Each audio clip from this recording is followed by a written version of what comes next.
Welcome to our program, Coach to Coach. Today's guest is Alex Goldau.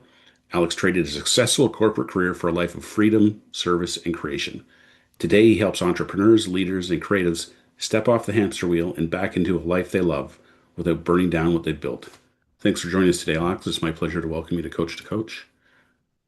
Hey Greg, excited to be here. Thanks for having me. Yeah, awesome. The way I like to kick these off is to ask, what first sparked your interest in coaching? Okay. So for me, it was, I had a successful corporate career. I produced large scale trade shows.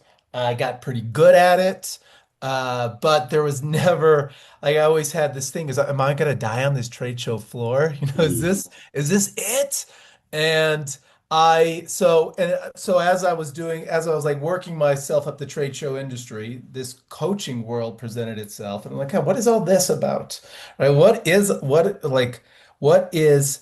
could I create a life like that? Or like what would it look like to create a life solely on my terms?" And so very simply, I hired a coach, right? Like I got into the world. I just started exploring and putting my feet in there, and I got into it. And I've always been in leadership roles, right? I'm mm, always working the trade shows. I always working with teams. I got really good at how I managed and worked with teams. And I watched other people who weren't good at it. I mm, watched other people, like I was like, where like human performance started really attracting me. Like, how are some people succeeding and others not? And that's when I was like, okay, well, let's get good at how I'm good at this. So I hired my first coach, like Gary Mahler, and then I just noticed how my life changed, and even in my corporate setting, like mm, how I was creating more. I was working less, creating more results, having more success with the teams I had. And I was like, wow, this stuff is working, you know? And then that inspired me. I was like, okay, now I don't want to be on the trade show floor. I don't want to be doing this to this. I want to lead people. And then it just was like, it was right in my face. And so it was one of those just that transitions that just kind of showed. And then the scary part of actually taking the lead and being like, okay, I'm going to be a full-time coach and doing it. Whole mm. nother story. But yeah, that was it. It was just like I just saw the human optimization in myself, and I was like, wow, I'm really good. I'm good at talking to people. Like I need to get better at listening, you Yeah, know? So that was a thing. So I just started diving in and exploring it. very cool. Very cool. I know you mentioned you're in Costa Rica currently. Did the move to paradise, for lack of a better word, um, come later? Yeah, And so I started the business in San Diego. I left the trade shows. Like 2020 hit, the trade shows just totally tanked with COVID. Living in Southern California, and I just saw the writing on the wall, and it seemed like a great, and it was a blessing mm, because it would have like I had already went to my supervisors like, hey, I am going. I want to create. I want to keep my best clients. Like I really asked for what I wanted. I want to create. I want to keep these clients that I love working with, and I want to and I want to create a coaching business. And they're like, what? And like the idea of just asking for what I want, they were like, huh? Like you want to go part time? I go, yeah. And then I just gave them like who I was being. I was like, this is what I've created with the coaching business. You want me to stay in this world, be in this world, be with this, like stay with these teams. And I created enough clout within the organization. Like, okay, all right. At first, they were kind of skeptical. Some people are like, what are you doing? You're crazy. And mm, others were like, wow, you're going for it. And yeah, and then like that blessing of 2020, and then my career just kind of went. And so all this freedom opened up. mm, And we had a ranch in Costa Rica, like we had the 7 acre beautiful ranch. And we are always looking how we can do it. We had a couple young children at this time. My wife's is a Tica, so she's Costa Rican. And then the business started to blossom and grow, and and I was like, babe, if we're going to do this, like now is a great time to do it. So we kind of started creating it. Like a mm, lot of my work is like this creating perspective. We can create everything we want. And we stayed in it. We stayed in it. And then this beautiful opportunity presented itself and was like, ooh, let's go. And it's still scary, like packing our bags and moving here and leaving what we knew. And yeah. my Spanish is terrible. And, Mm, it's getting better. But yeah, so we saw it and then we started creating it. The business got good. My wife's business shut down with COVID as well. Like she had this really successful eyelash business in San mm, Diego. So we just kind of we just took the plunge, a lot of fear, but we did it. and the coaching was so helpful and just stepping into the fear and being like, okay, we Yeah. can do this. So Yeah. yeah, yeah. I love that. Yeah. Well, it But certainly would give you a lot of experience and perspective that you can share with your clients in terms of stepping into their own fear. It's going there first yourself is an awesome model for your absolutely. clients. Yeah. Yeah, I created this only do what you love. I even did a keynote on it last year, and I got in front of a bunch of exec business owners, Mhm. creatives, and like creating a life of only doing what you love. And I could be like, hey, like it is like some of the first coaches I hired, they were living this reality that I was just like, how like that's possible. And like Mhm. seeing it, and I was like, okay. And now I get to like be in it, and I get to like pull the plantains from the tree and then Yeah. get on a coaching call. And Yeah. to me, like embodying that of like having it all and living it all and being that example. Oh, yeah, it feels really alive. Just embodying the speaking and the coaching and Yeah. yeah. Yeah. I love it. I'm really curious about your practice. I mean, how is a life living a life you love come to life in your practice, and kind of who are you working with? How are you working? That kind of stuff. Okay, great. Yeah, thank you. Thanks for the question. Thanks for the inquiry. So many of my clients, like, I don't know if your practice was similar, but like I served an interior designer, a creative entrepreneur that was really just kind of stuck, like stagnant in her business. Mm. Didn't really know, like she knew what she wanted. Like she had this idea of this second line of income, money, how she managed her employees. She had this idea, but she like bringing it to fruition was a whole nother story. And Mm. so this was what, 7 years ago, early on in my coaching. And she was like, hey, can you help me? And I was like, I don't know, but let's find out. Mm. And that just like watching her revenue increase, I was revisiting like some of the magic that's been created with a lot of my clients and watching like 12K monthly, how she managed her team. And her being a creative entrepreneur, like, and watching her business grow and all the changes and really just enjoying her business Mm. again. Like a lot of people that have been attracted to me, like I'm a high energy guy and I bring a lot of passion. And they got into the business, especially the creative entrepreneurs, of the love of like we'll use an interior designer, like the love of the decoration, of the love of creating the ambiance when you walk into a room, the Mm. space. And they like so many of them started their business with this idea of loving that, and then it's just dissipated through Mm. the work, through running the business, through like managing people, like things that no one, unless you've had a great mentor or a great coach to like say like sit you down and like see all these blind spots or see what's been created from your past and like the people pleasing or a professional self versus a social self, like all these things that they didn't really learn or experience, and we get to break it down and then like start having more fun in the business. Mm. A client to me yesterday, she was like, Alex, I'm making more money and I'm having much more fun. And she signed on with just that. Like, I want to just have fun again. And if I'm going to do this, I want to make some more money. I was like, let's go, you Yeah. know? Yeah. Well, you proclaimed you're an energy guy. I can certainly feel it, and even the way you said, you're telling a story about your client. Can you help me? You're like, I don't know. Let's find out. Like just Yeah. like that energy and enthusiasm and excitement and the fun of not knowing and finding out. It's very refreshing. So Yeah, thank you. I'm loving that. Um, yeah, it's funny. I mean, I had a small experience of that in my first kind of corporate hiccup. I thought, oh, I'll try to turn my hobby into a career. So I loved doing like home renovations and woodworking stuff like that. And so I started doing that, and then I ended up hating all those things because it was like if I never lay another tile in my life, I'll be happy, or if I never, paint another room, like stuff Right. I thought I loved. And part of it was just the repetition. Yeah. I mean, knowing what I know now, when I look back, it's like I was expecting the work to create the fun and the energy and the happiness versus being the fun and the energy and the happiness. Yeah. And no regrets. So I learned a lot, Yeah. and it's been long enough now that those things are back in my life as hobbies and things I still enjoy doing, and teaching my kids how to do and Yeah. like that. So I love that. Yeah, no, no, it. So it is. Yeah, like through the inquiry, right? Like through the actual like creating it, you get to that point where you're like, huh, do I actually love it to like creating it in this? You get to create it however you want to do it, Yeah. but you don't find out unless you kind of really get into it, explore it, Yeah. get like ask the consequential questions, like get into that. And yeah, so like when I stand up on that stage and I'm like, you can create a business in life where you only do what you love, I get these like, look. And and I'm like, and but hold on. It's not about like it is not about avoiding the discomfort, Mm. right? It's like you have your greatest success when you learn to love the discomfort.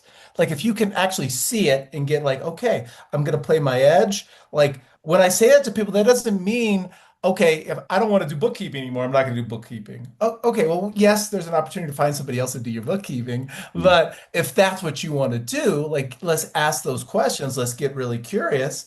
But I like I never I'm not we're not going to be avoiding the discomfort. Like the playing your edge, that's where the growth happens. It's like you learn to love your edge. And Mm. it's that felt sense. Ooh, like anytime I do a speaking, especially on a topic like that, oh, I feel my edge. I'm like, Yeah. oh man, here we go. And there's so much growth in that. And if it's like screaming at me, like, oh, do I want to get up there and do this again? I'm Mm. like, okay, do I not love to do this? Because I love it. I feel so alive. So okay, so there's discomfort in it. Oh, and where there's the love, right? There's the pain. You Mm. don't get the love of a child without like the time they accidentally kick you in the balls, or they Yeah. purposely kick you in the balls. Yeah. Like, you don't get the love without the pain. I mean, that's figuratively pain, but you know what I mean as well in Yeah. the Absolutely. emotional bit. Yeah. Yeah. Was my daughter just graduated from university on Friday, and we were reminiscing about stories from her childhood and stuff. And Uh, you just reminded me of one of the stories. She was little, like maybe 2 or 3, and I'm holding her, and she just leans in, bites my nose, because her little 2-year-old mind was like, I wonder yeah, what his nose tastes like or something. I don't know yeah, what she was thinking. Man, did that yeah. hurt. Yeah, yeah, yeah. And it's like those moments. Like I have a 4-year-old and a 6-year-old, and my 4-year-old like my 6-year-old, he's so chill, and my daughter is so loving, but she also has these moments where you're just like I'm like you're just feeling that energy and that overwhelm, and I don't get that overwhelm. Like you get that, I get that, and I feel it, Mm, and I'm very present to it. But I without that overwhelm, I don't get the moments where she like tracks me down in the morning as I'm meditating and hops in my lap and she's like, and like mm. and she looks up at you, I love you, Daddy. Like, Yeah, I don't get the pain without yeah, the love, yeah, yeah. I love it. Yeah, Yeah, it's a package deal for sure. absolutely. It's For sure. amazing. Um, I'm really curious for you to share a couple examples of how coaching has either helped yourself or your Yeah. clients, stories that people listening to this can really kind of see themselves in and go, oh yeah, maybe I could use a coach for that. Yeah, absolutely.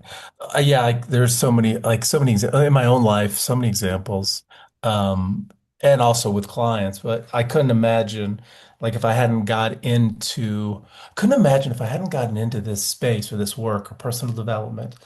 Um, my relationship with my wife, with myself, with my kids, Mm, how hard I used to be on myself, or like how I would beat my, how making choices. Like I grew up not, as a straight white male, like you should have it all figured out, mm, Like you've like had two parent like I had my challenges, like my garbage is my garbage, right? But if I hadn't really unpacked some of the different things about my life, or like my lack of connection with my dad, or like things that I grew, like how all my relationships, like, if things got messy, I'd be like, I'm out the door, you mm, know? And if I hadn't unpacked that, I don't know, I wouldn't have the amazing relationship I have with my wife. I wouldn't have all that. So the coaching for that has been just extraordinary. Like creating a perspective in my life that I create everything, like mm, everything's about my creation. Like I'm a Spurs fan and the Spurs lost. mm. And I was like, how did I create that? And Yeah. I go crazy, Gray. I'm like, how did I create that? Not crazy in a bad way. And then I explore it. Oh, did I lose faith in them? Right? Did I think they weren't going to pull off the game? And I'm like, and I go far into it. I'm like, ooh, Yeah. and then I forgive myself. I release it. But I'm Mm, like, I create everything. Like I create all my clients. I'm create my relationship with my wife, and that perspective has been so monumental in my life. And I share that with my clients, right? mm, Like my clients, like especially ones, my clients tend to stay on for a year, 2 years. And when they get into challenging moments, they're like, "How did I create this?" Like mm, they get really introspective. They're like, "How did I create this?" And again, we it's not from shame, but they get like the ones that stay in the work gets like they just you just see the shift, and mm, it's so fun to watch, right? How they take ownership of everything. And it's not and it's powerful, right? It's like to create that kind of identity with yourself, right? If we look at Robert Keegan and he breaks everything down, like when you start like stepping into that world and you start working up through those stages and you can physically see those stages, like the awareness, you're like, oh wow, and celebrate those stages. Ooh. I mean, like I feel like I've always been a high energy guy, but it's like I get to step into a world where I get to create everything and I have everything. Like mm, I can look and there's so much abundance that comes from that. And if you can create from that space and whatever you do in life, oh, it's like you're just creating more energy and to avoid the high frequency line.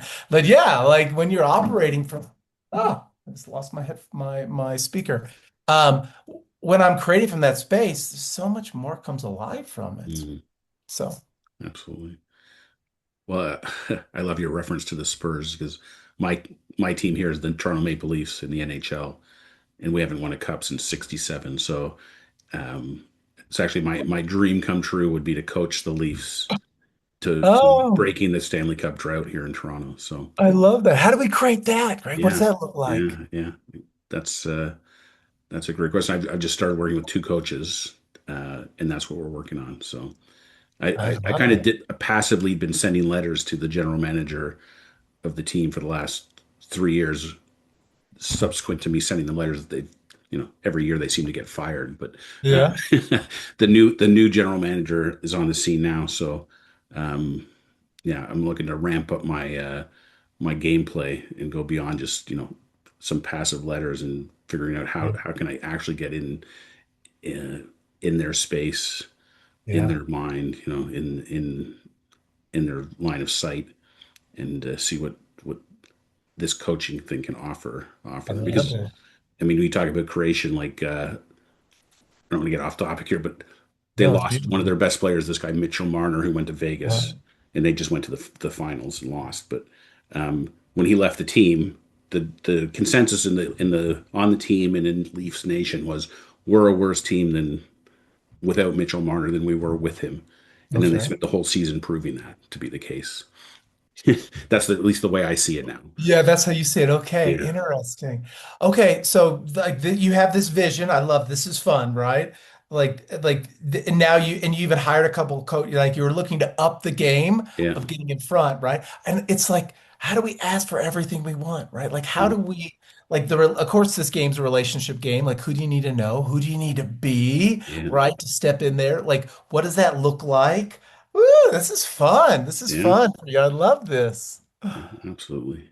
Yeah. So who do you need to be this coach for the Maple Leafs? Who do you need to be? Mm.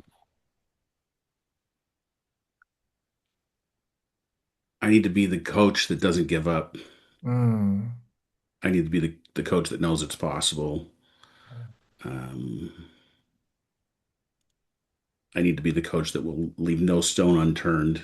Yeah. Uh, um, when it's funny in 2008, I did real estate training, and this one thing stuck with me. The guy said, "Be an ant." He goes, "You ever watch an ant? Like you put an obstacle down in front of an ant, they go under it, around it, over it, Yeah. whatever it is. Like so, don't don't give up on your dream. Basically, that's who I gotta be." Love it. Yeah. Yeah, And like I I think love I think I need to be a little bit more Alex Goldau. Is who I need to be, yeah, I love and it. feed off of your energy and enthusiasm. Absolutely. Yeah. It's like how many no's can you get, right? Like Yeah. what's the small step today? Like who is it? What's the connection or what's the big bold request maybe? Yeah. Like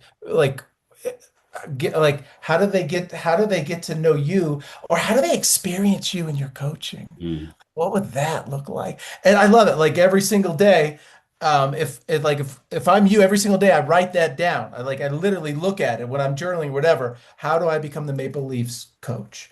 Like and I'd like start listing these ways and like and I start living into it. Like Mm. what would the coach do for the Maple? Like what would he be thinking about all these players, right? Or how I could serve them? Like how can I do it? Like start looking at all these ways to do it and like just revisiting it every single day of how to do it and like chasing your dream, man. Yeah. That's exciting. Yeah. Absolutely. Well, I mean, this conversation is one of those steps, right? So, Yeah, yeah, absolutely. I love it. Yeah. Well, thank you for that. That's going to Yeah. motivate me for sure. Absolutely. I love it. I love it. Yeah, we could really go in and break it down. Yeah. But Absolutely. yeah, this just like peppering you with stuff because it gets me excited because you're in Yeah. creation mode. Yeah. Like there's this coach, one of these a coach I work with currently, a mentor of mine, John Patrick Morgan, who I really like his work and a lot of creating perspectives and it's beautiful work. And I love what he's created. Like we talk about like hiring somebody. Like I'll never hire a coach that doesn't have a couple kids, that hasn't gone through, that's not living the life that I want to live. Yeah. And uh like he's living on a farm in Hawaii.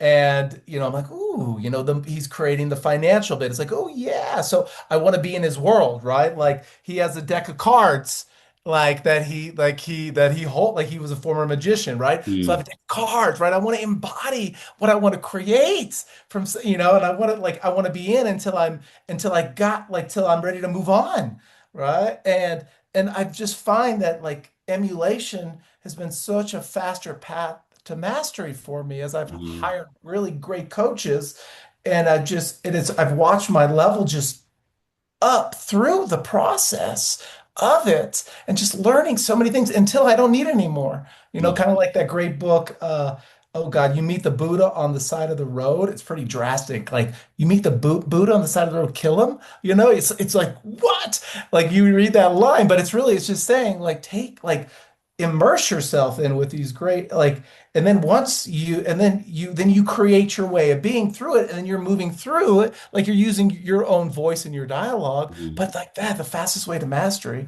I found is about emulation and yeah so absolutely Yeah. I don't know how we got on that Yeah. but it got me excited yeah. Yeah. Well, I mean, you may have just answered this next question, but I'll ask it anyway. If there was one thing you'd want people to take away from this conversation, what would that one thing be? Yeah. Oh, yeah. Yeah. I love the question, and I had a feeling that you're going to ask that question. And so I thought about it in my business space, right? Like I thought about the radical ownership, how alive when you really start creating a creating perspective. I thought about sovereignty because I coach the work with a lot of already successful people that are kind of afraid to take that. Like the answers are within you. Mm. You might be like you know what you want.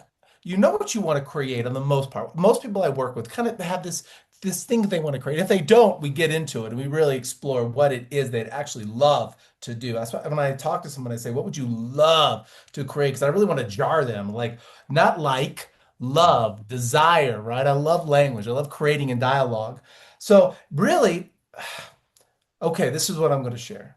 That like your state of if I could share anything with the world and really have like coach everybody in the world is that your state of being creates your world. Your Mm. state of being creates your world, not the other way around, not circumstances. So if you can create, cultivate through personal work, whatever, like there's a lot of different modalities of it. If you can create your way of being, and your world will change. It's not consequential, it's not circumstantial. It is your way of being. Like every morning as I get into my practice and I journal and I write, and I write my wife is a Costa Rican and she needs passion, right? So I Mhm. write, I am passionate love to my Tika princess Anya Prado. And I feel it as I speak it to you, Greg. I feel it in my bones. And then Mhm. I'm normally up for everybody else because I get super excited for the day and for the work. And it trickles through my bones. And then when I see my wife, I get to give her that, like, I can feel it already. Like I'm Mhm. cultivating my way of being with her and give her that hug and that kiss and like create the flirtation.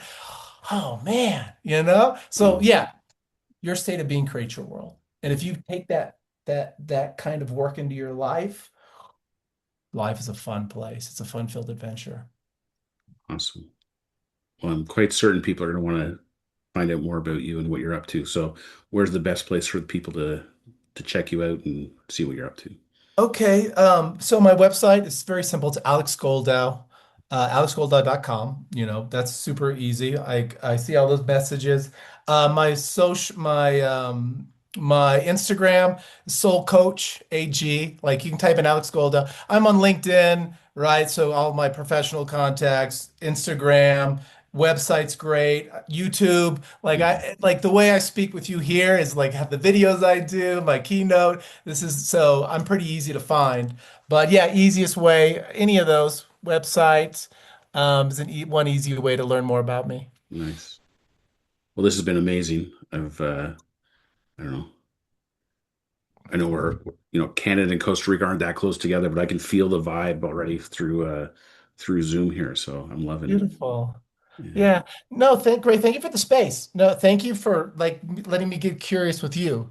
Because I love that. You know, Yeah. I mean, I love speaking about me, but I'd much rather like get curious Yeah. about what you want to create and what you want to do. Yeah. So thank Yeah. you for Well, that. I the love it. cup was just won last night. So literally I'm looking at it as like, okay, the journey for the next cup winner starts today because Yeah. the cup was just handed out last night. So Yeah. um, yeah, Our so worlds are thank you pretty for that. similar right now. Like I was doing writing, like as we talked about sports, because Yeah. sports have been a huge connection in my life. Like as I was exploring all like the dislike towards the San Antonio Spurs, right? And I'm like, Mm, how could like and I'm like, like what is it?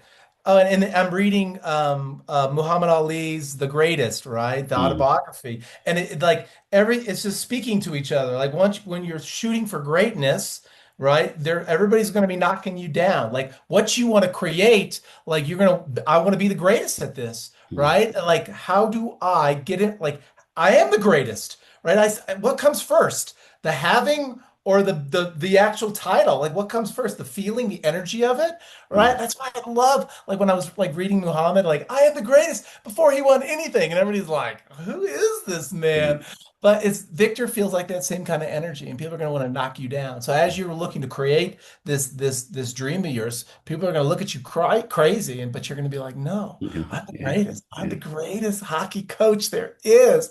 Get me in front of these people. absolutely. I came up with two little like cartoon versions of myself because in my book here you can see it's kind of like my company logo coming out like a Yeah. Superman shirt. So I had one which was the Slump Smasher and the Drought Breaker were my two kind of Yeah. slogans. So They need you. yeah, Like they need you. They don't know it yet, yeah. but they will. They will. They will. They will learn. Yeah, I love it. I'm gonna surf away on the certainty of your enthusiasm. So thank you. Oh God, we can go into certainty too. I'm like, we don't have enough time. We don't have enough time. All right, Alex, this has been awesome. Really appreciate your time, and Thank you. I've loved Yeah, getting you to know you too. today. Absolutely. You too, my friend. Thank you. This has All been right, great. take care.